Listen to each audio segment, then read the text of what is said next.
So I'm frustrated and I immediately decide that I have to go back home to get her ID to bring it back.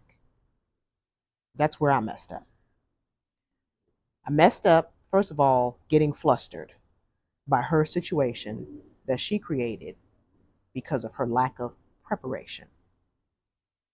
Then I messed up because then I made it my responsibility, or I took on the supposed responsibility of driving back home to get her ID to now bring it back to the school. And on the way home, I said to myself, "Oh, wait, no.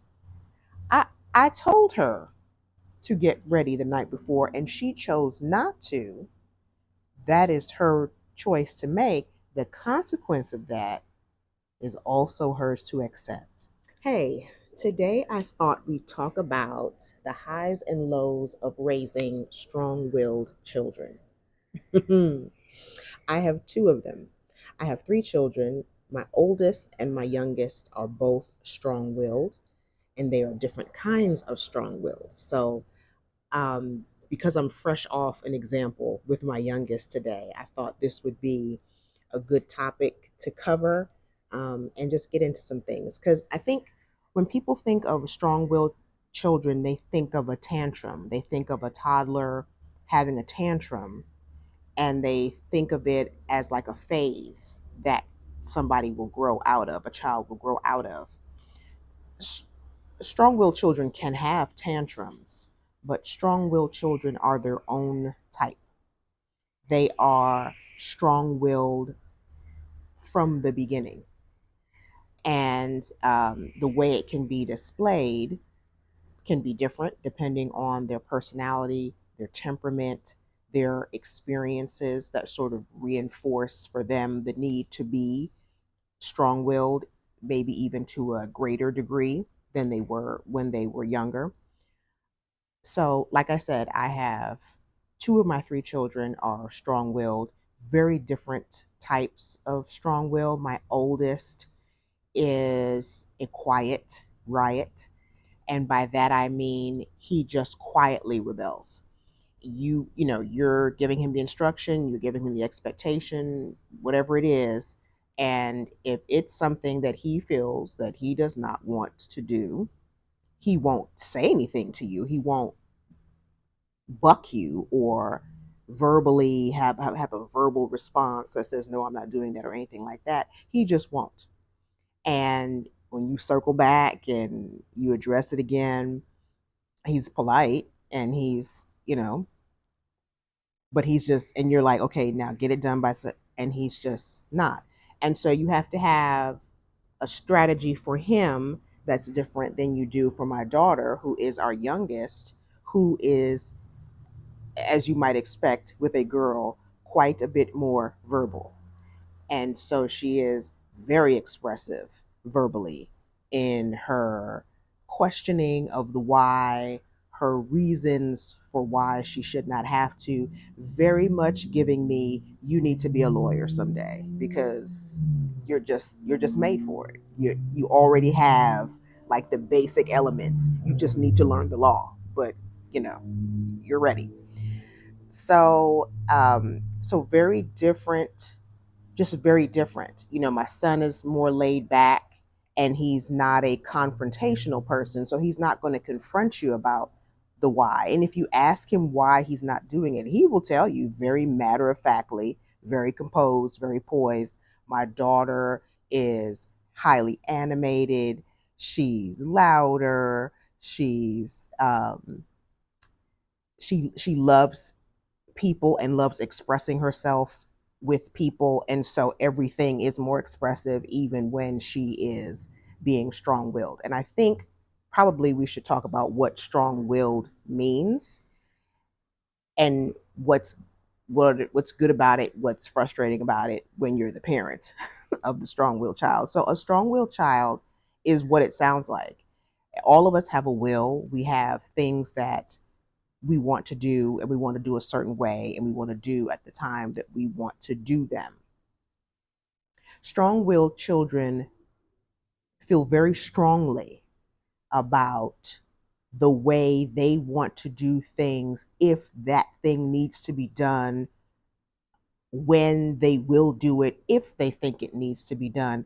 They feel strongly about it. The issue is that they feel strongly oftentimes to the point where they don't consider the value of what they are insisting on. They don't typically consider whether this is something to feel this strongly about. And if you continue to feel this strongly about it, what is it going to get you? And is that something you want? They don't tend to stop and think about that because they just feel so strongly. And they feel that because they feel that strongly, that that's all that matters. And so they will be insistent on their way about everything.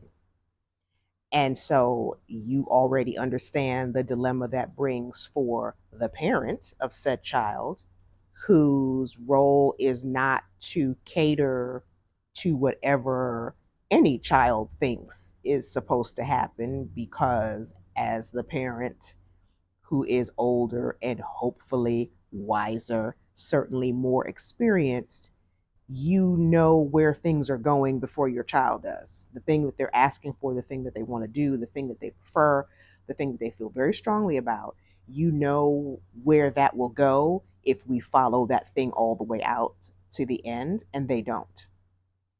And them feeling very passionate about it doesn't make it that they know better. It just means they're very passionate about it. And it is for the parent then who has that kind of child to come up with other strategies for how to get through to that child in a way they may not need to, with a more compliant child or with a child who is able, even if they are very opinionated. Because to be clear, my middle child is opinionated, but he is also much more able to think through a thing, weigh things out, and decide if this is the hill I want to fall on. Like, am I really trying to make this stance on this? Is it that serious to me? Will it get me what I ultimately want? Will it cause me more problems? He will think that out more so. And again, it's an opinion. It's not something that he viscerally feels so strongly about, everything, that everything has to be his way. So he's more tempered in that way. That said, there's a way that I can talk to him and reason things out with him that I cannot with my strong willed children. And even between the two, there's a difference in approach that I have to have with each of them. So what is good about being a strong willed person? Well, I would imagine, or I can only imagine, how many inventions we would not have if not for strong willed people, if not for people who have been set up in a way, they're built in a way where when they lock on to something, that's what they're going to go after, and no one's going to get in their way. They think this thing needs to exist in the world. They think they have the know how, the skill, the intelligence, the resources to bring it to pass, and they're going to stay after it until it is done. And you telling them no just ignites them all the more. Now, I tell you, that's how I became a pediatrician. I wanted to become a pediatrician, and people kept telling me, you're probably not going to do that. And I was like, wow, you're just boosting me to do it. However, I'm not that way across the board. I'm not that passionate about everything that I'm willing to fight you over everything. And so that's the difference between being determined and being strong-willed. So when we're thinking about, what good is having a strong-willed child, well, they are the people that often change the world because of their commitment to whatever they see or whatever they believe, and their belief that they are right and their belief that it can happen. Those kinds of people have a place. They are what move companies forward, move industries forward, move innovation forward. So we need strong willed people. And while we don't want to strip them of their spirit, they do need their will shaped, because the reality is, unless they are living on a planet by themselves, and literally the one strong-willed person on the one planet by themselves, because if there's another strong-willed person who I'm guaranteeing will have a whole different viewpoint than you, then you're still clashing now between two strong-willed people. But because we live on this earth with people, everyone who feels that they should have their way cannot have their way. There's a time for things, there's a place for things. And as we've talked about in other videos, sometimes it's never the time and never the place for that thing that you want, at least not for you. And so, as the parent of a strong willed child, it is incumbent upon us to help them understand what is the best choice for them, because this is what the strong-willed child wants to do. They want to make all of their choices. And so the trick is to get them to think they're making the choice that they want to make, when really the choices you've given them are both work for you. I'm already giving you something that you probably did. To handle this really works with a younger strong-willed child. I really, it took me a while to come into this again, because my oldest is so quiet with it. Sometimes you're kind of late to the part. You don't realize that he's already disregarded what you told him to do until it's late, because you thought he went and did it and he didn't, and it's when you circle back then you find out. But with my daughter, because she is so much more vocal and so much more questioning, and even will try to refuse outright, right away, you have to be more skilled with it. And so it makes you, uh, you know, unless you're going to fold and just decide, forget it, I'm going to let the kids run everything. But if you're committed to being a parent, it challenges you and forces you to come up with strategies to get this child to, hopefully, because you can't make anybody do anything. Everybody has free will. Everybody has the ability to choose. You can't choose consequences, but you can choose what you decide to do. And you give them choices, one that you prefer to the other, but if they choose the other one, you can work with that. And they still have the opportunity to choose, but they have chosen something that works for you anyway. So that the majority of the time you have peace. Because what you don't want,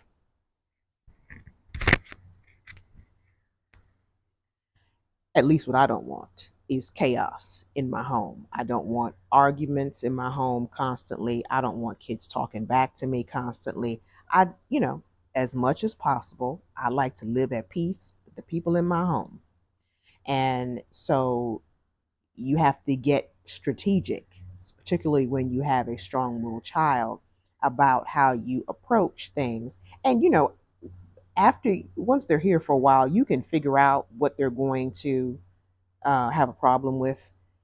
You you may have a standard. You may have it for them to do chores, and they have already made it clear that they don't see the need to do chores. They don't like doing chores. And so, because chores are a part of life in your home, you have to figure out how to broach the topic to them so that they understand that even though they don't like it, it's what's happening.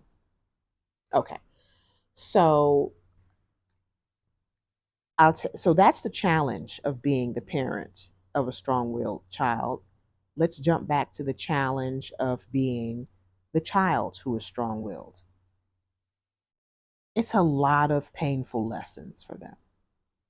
There's a lot of bumping your head on the wall all the time because you insist on having it your way, and the world is just not set up for you to have your way.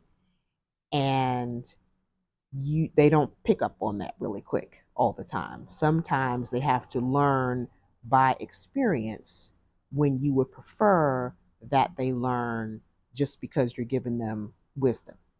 You prefer it. And as my dad often said, those who can't hear will feel. I mean, I'd like you to learn because I told you, but life can show you better than I can tell you. And so, if that's the route you want to go, I'll let you choose that route. The benefit for a parent of a strong willed child is, honey, you develop a skill set. You develop the ability to, I won't say negotiate, but just understand how to communicate and convey your thoughts to someone on a topic that you know that they're hostile to.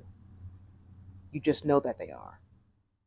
And whereas some people, if you just come across somebody on the street and you're having a conversation and you realize, oh, we're about to have a conflict, you can just walk away from the person. If it's a friend and you realize you're about to have a conflict, you can just be like, you know what, let's just skip it, not talk about it. It's not worth it. But when it's your child that you are responsible for raising and they are under your roof and you are with them day in and day out, you are going to have multiple opportunities with this strong willed child for them to disagree and defy much of what you think is quite reasonable.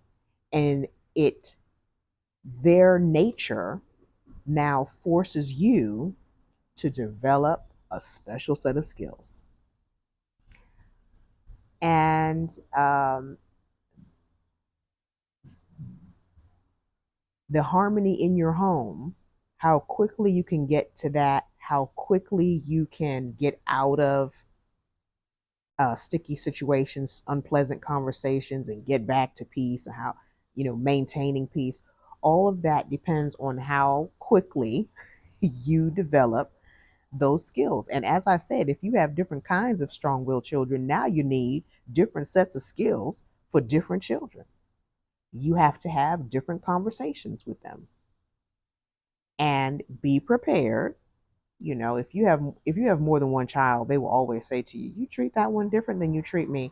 And you do, because you have to, because they're different people. So that's the answer to that question. But when they are both strong willed and you need to approach them differently, they notice that. And they will often take issue with that. And that's not your problem, because you're not here to make everything even Steven. You're here as their parents to bring them up in a way that when they go out into the world, they learn to not only be responsible, um, successful, but also able to live at peace with people and understand that the world is bigger than their ideas and their wants. So let's have a story time. This morning, I had to take my daughter. I've already told you what type of strong will she is. I had to take her to school early this morning, earlier than she normally goes, because she had a training session that she needed to get to the school for.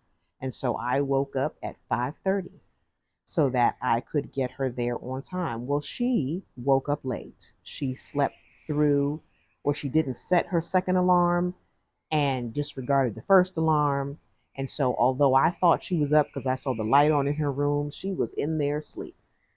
And so she lets me know that she's late, and she's like, I don't want to go to practice. And I'm like, well, that's not an option. Your coach is waiting on you. So you're going to go. We're just going to be late.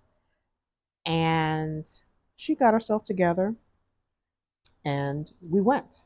And we get there and she doesn't have her ID. Well, I don't know how it is for kids at your school, but if they do not have their ID, That's a situation, but it's easily remedied with purchasing a temporary ID for like $1. Remember, I said that. So she's getting out the car with all of her stuff, and she's completely irritated because I shouldn't have to be up this, all the things. And she realizes she doesn't have the ID. And so now I'm frustrated because I have told her, I don't know how many times, to prepare the night before because I know that she tends to be a last minute person and she likes the whirlwind of chaos and she likes to get ready in that kind of situation. And I don't. I'm a planner. You probably figured that out by now if you've watched any of these videos before. And by the way, if you have been here before, welcome back. If you're new to this channel, welcome. Thank you for joining me. So I'm frustrated and I immediately decide that I have to go back home to get her ID to bring it back. That's where I messed up. I messed up, first of all, getting flustered by her situation that she created because of her lack of preparation. Then I messed up because then I made it my responsibility, or I took on the supposed responsibility of driving back home to get her ID to now bring it back to the school. And on the way home, I said to myself, "Oh, wait, no. I I told her to get ready the night before and she chose not to. That is her choice to make. The consequence of that is also hers to accept." Could I have driven back? I sure could have, but guess what? I already woke up at 5:30 in the morning to get you to school when I could have made you walk, but I didn't because you have two backpacks. You have your school backpack, you have your athletic backpack, you got your lunch bag, you got your water bottle. I'll take you to school. But now that you have chosen to be unprepared, you've chosen chaos, I will let you experience all that comes with that. Because here's the thing, just because your child is strong willed, it doesn't mean they don't need to develop character. They don't come equipped with character. That's something they have to learn. And you learn, and nobody likes to learn character. Character building is not fun, just like lifting weights is not fun, but you enjoy the benefits after. You like how you look, you like when you have a developed character, you like how people experience you, you like the doors that it opens for you. And so character building is never convenient, but it's always necessary. And when the opportunities present themselves, seize them. This was one of those opportunities. And so on the way home, I decided that she would have to get a temporary ID. And when I pulled up in this driveway, she texted me to ask if I had found her ID yet. Child, I hadn't even gotten in the house. But anywho, I let it go um, to let her know that actually you're just going to go ahead and get a temporary ID card. I'm not going to come back up there. You would have thought you would have thought I cussed at her or something. She was not having that. She was going to walk home. Now, the drive to school is 5 minutes. Now, the walk from school, it's a good 25, 30-minute walk. She spoke to her coach, told her coach situation. For some reason, her coach said, just go home. And she decided that she was going to walk home to get this ID card. Walk home, be all sweaty, to get home in hopes to get the card, to get a ride with a friend back to school, not have time to freshen up, but did that 30-minute walk because she refused to pay $1 for a temporary ID card. Nowhere does that make sense. Nowhere does that make sense to me. Does it make sense to carry a backpack on your back, put the other backpack on the front of you, have your hands full, and walk for 30 minutes? And because she's an athlete, she probably jogged a little bit of it because she shaved off a little bit of time, all to save herself $1 on a temporary ID card. Oh, and what was the training? A lot of it was dynamic stretching. So all this sweating you're doing, you wouldn't have been doing likely if you stayed for practice and paid $1. And she did all that knowing that if she missed her ride because her friend had to get to school on time, as she plans to do, my daughter would be walking that 30 minutes back. So saving that dollar was so important to her that she would walk 30 minutes and risk having to walk back to school for 30 minutes. And you know what? I let her take that risk.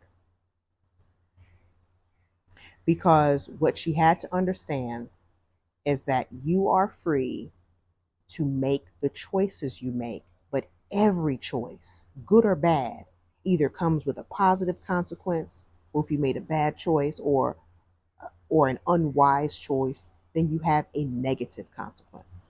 We're going to say wise and unwise. I think that's more accurate than to say good or bad, because some choice that might be good for somebody is not actually even wise when you break it down, but that's another conversation. So anyway, that's that's what you're dealing with. My hope was as she walked home that it occurred to her that this just wasn't wise and it wasn't necessary. Did you make a point? I guess you didn't make the point to me, but maybe she felt like she needed to make a point.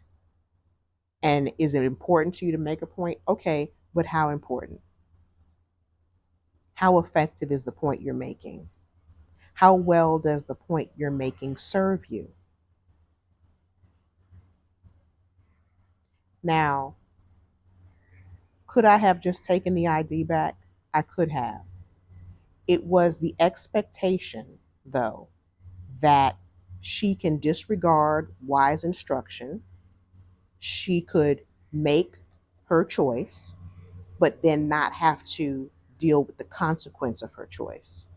There have been plenty of times that this has happened and I've gone and run back. There have been plenty of times.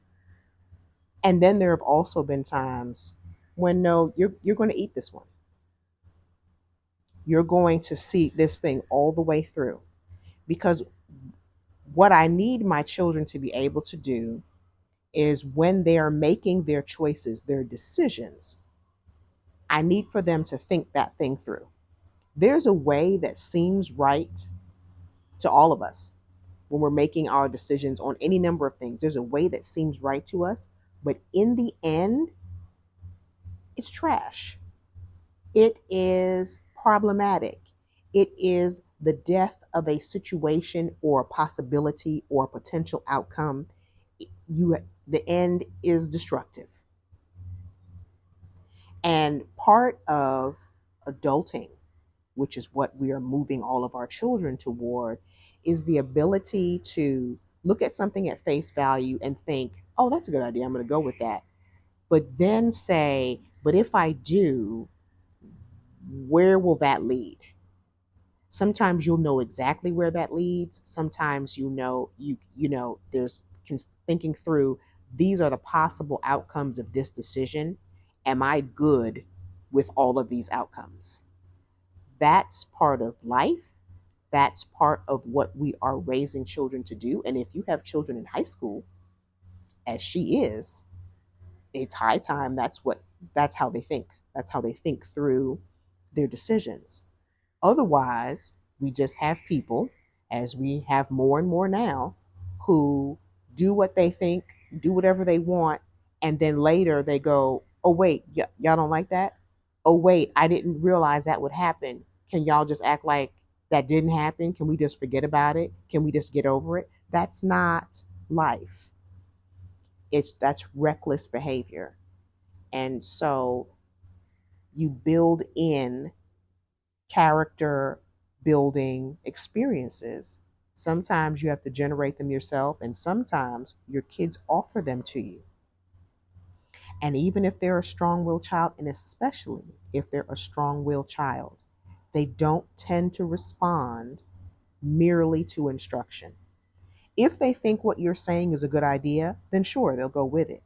But if they feel strongly that they don't want to do that, they think it should be another way. Why do I have to do that? That doesn't make sense to me. I don't want to. All the things. There's a measure of reasoning, depending on their age, that you do with them. But you have to quickly get to the place where you offer them choices, one that you would prefer, one that you can settle for and still feel good about yourself and feel like they'll be safe. If they make that choice, they'll be relatively safe. They will be relatively uncomfortable. Both of us will be uncomfortable. And hopefully they'll think about, what, that probably wasn't, I shouldn't have been so strong on that one. I should have just taken the L on that and lived to fight another day. Um, and it requires of a parent lots and lots of patience, especially me. I am somebody that I feel like, if I'm being reasonable with you and I'm explaining to you my thought process and you can understand me, and if you're asking questions and I can give you answers that clarify, like, I feel like if we're having a conversation, right, and I'm hearing you out and you're hearing me out, I'm like, reasonable people can have reasonable conversations and come to a reasonable conclusion. That, number one, you're dealing with children. And number two, if you're dealing with strong willed children, that is just not what's happening. They have to go through things over and over and over. The experience itself doesn't teach them one time, they will have to experience it over and over. And you, as the parent, have to have the stomach to be able to watch this play out over and over, reminding yourself that for this child, choosing, the ability to choose, is of utmost importance to them. The choosing is more important sometimes to them even than what they're choosing about and the wisdom of their choice. It's just the ability to choose. So take advantage of that. Let them have the ability to choose, but they have to choose something that, even if it's not your favorite or their favorite, they've still made the choice. So they still feel like they won, even though you won. Now, she walked home in the dark. It was still dark here when she was walking home.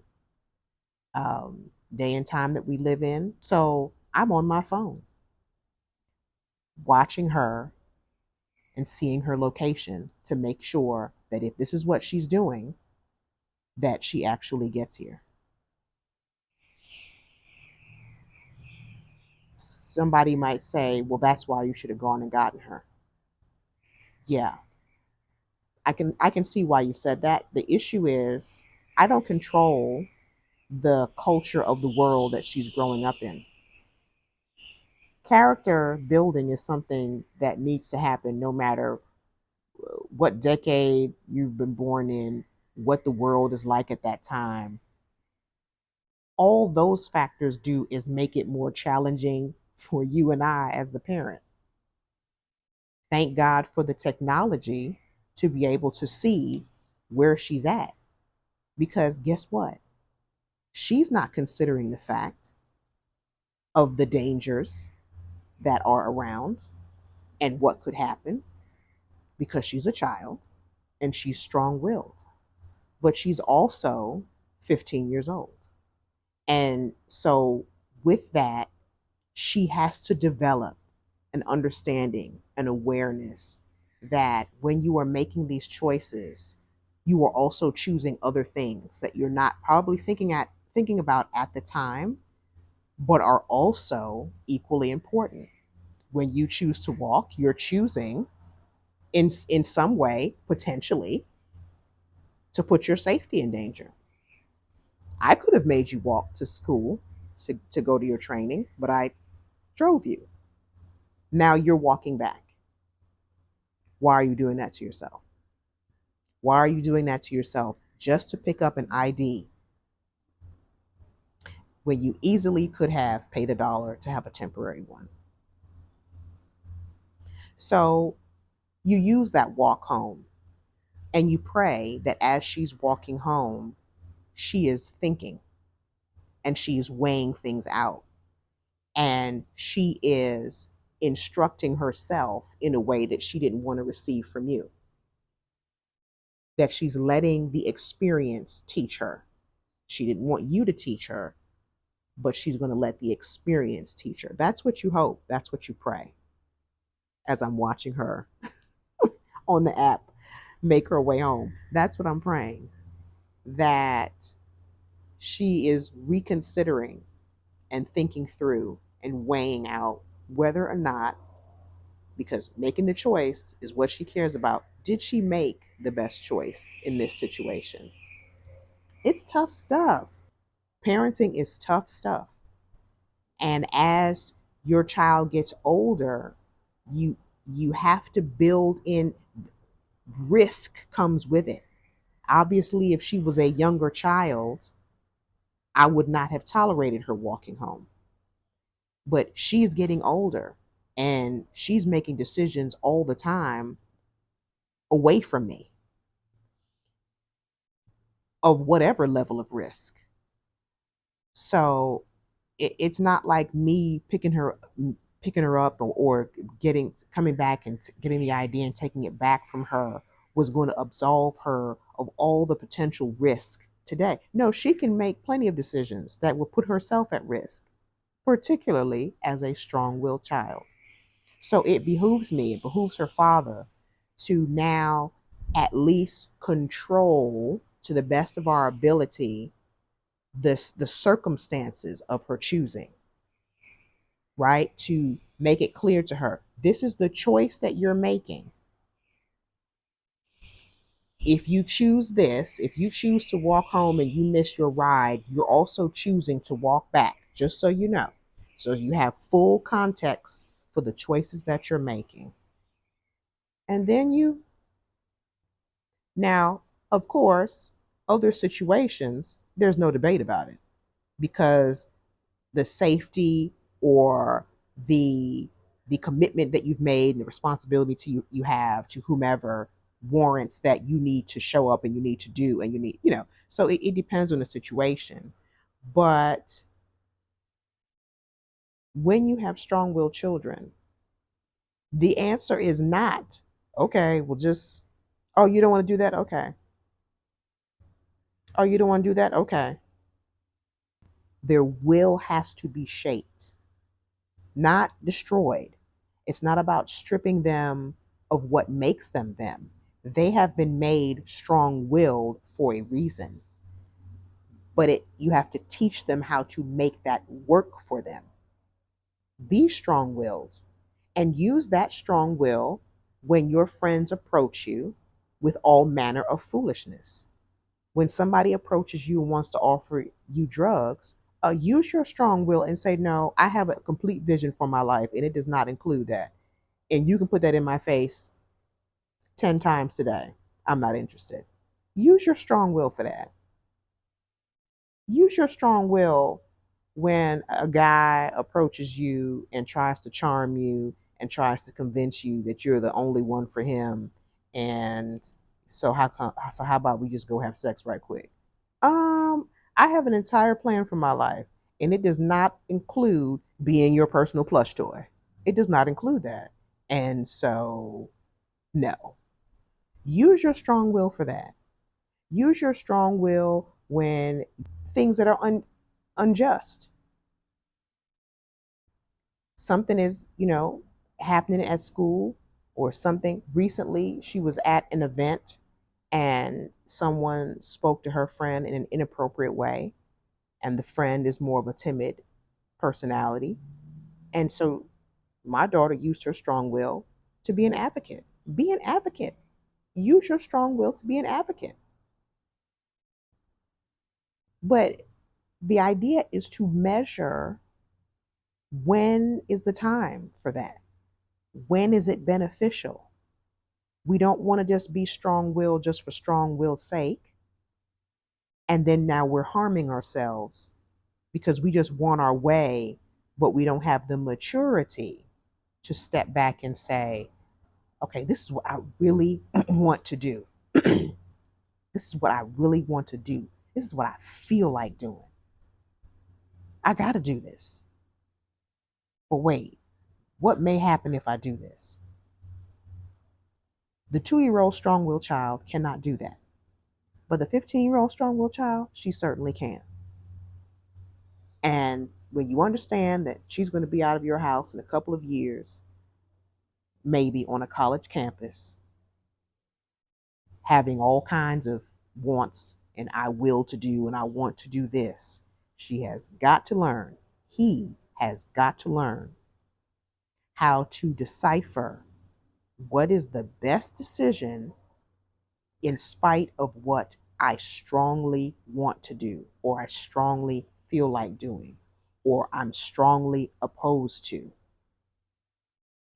And you want them to develop that skill in your home where it's a softer blow. It's a softer blow. If they feel like, you know, um, if they make the wrong choice, the consequences of it can be softer because they're at home, as opposed to being strong willed, having an apartment, being on your job, and you express your strong will to the full extent with your boss, and now you're fired, and now you're waiting to get another job, and rent is due, and the stakes are higher. You want them to learn these things and start to practice self-discipline while they're in your home, which is why that no video that I did prior is so important. Strong willed children need to have a no, but they also need a redirection. No, you can't have this, but you can have that. Again, offering them choice. Okay, I can choose that. They can choose that, and then they can choose not to have it. Again, their main thing is to be able to choose. And your main thing is to help them choose wisely. It is not for the faint of heart. It can be absolutely exhausting. There are days I don't feel like it. There are days like today that because it's 5:45 in the morning or 5:50 by the time we left the house, and I haven't had much sleep, and I am all this attitude and strong willed at this time of the morning is, yeah. So parenting strong willed children is never convenient. Um, it's never easy. Some of it you have to go into it recognizing the child that you have and recognizing that you need to develop some other skills to have in your skill set so that you're ready for them because they're ready for you. And then there are times where things are impromptu, like this morning. I had no idea that child was going to insist on walking home instead of paying $1 for a temporary ID. But hey, if that's the lesson she wants to learn today, I'm here for it. I will help her learn it and learn it as safely as possible. So I hope that that encourages you. I hope that that empowers you to not feel overwhelmed or distraught or get caught up in Why are they like this? Why do I bother? Never mind. Let them do what they're going to do. No, these kids are world changers. They're going to do great things. And we need to equip them in the way that we shape them so that they do great things while doing the least harm to themselves. So I hope that helps you. Leave me a comment as to what things are like at your house with your own strong willed child. I love a good story. And until next time, please remember when it comes to you being the mother of your children, you are and always will be the woman for the job. Take care.